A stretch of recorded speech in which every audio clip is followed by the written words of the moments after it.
as temperatures are reaching and in a lot of places even exceeding 100 degrees Fahrenheit. And we're talking, for those of you not in the US, way higher than 30 degrees Celsius.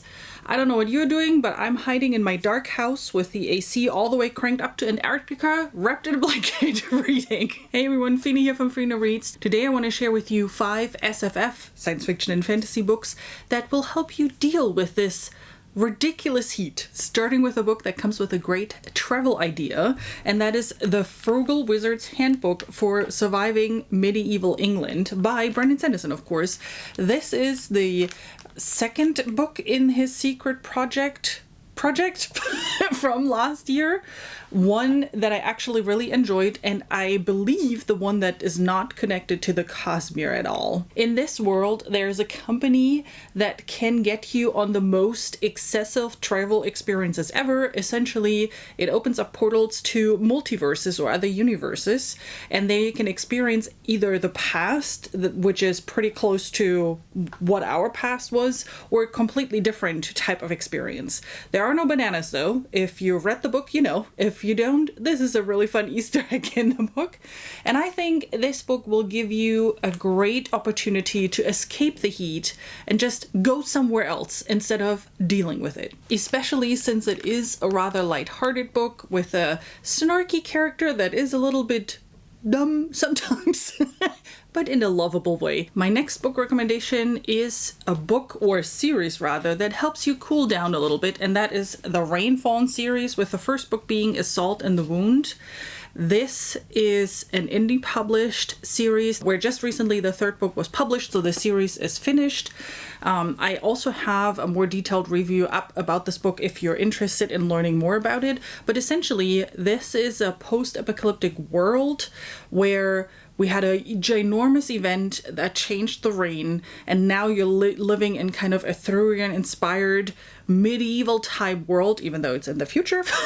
So think jeans but no electricity, with a lot of rain. Typical England, you would say, with a big difference. You do not want to be caught in this rain without an umbrella, because that could cost your life. So if you're looking at something to cool you down a little bit, you know, have some water splash into your face, this series is perfect for that. And if that cool down is not enough, you can go one level deeper with The Wolves in the Winter by Tyrell Johnson, which is a bit younger post-apocalyptic sci-fi set in, as you can see in the cover, in a more winter type world. This is about a family that lives in the middle of nowhere and just stays to themselves. But all of a sudden, there's a visitor coming. A stranger. Is he a friend? Is he a foe? We don't know. But the atmosphere is definitely freaking cold.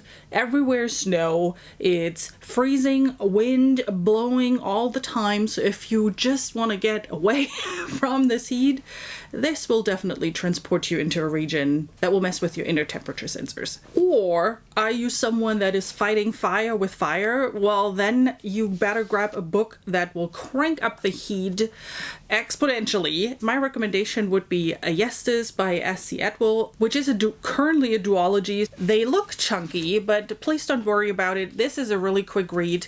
If you enjoy these fast-paced fantasy books, think Sarah J. Maas. This might be something that you actually enjoy, because the way she writes is very close to those types of authors. It's just set in a post-apocalyptic world, so more science fiction rather than fantasy. For this one, I also have a review because I read it as part of Spacefic. This one is actually a finalist in Spacefic number 2, so go check out that if you're interested in learning more about the series.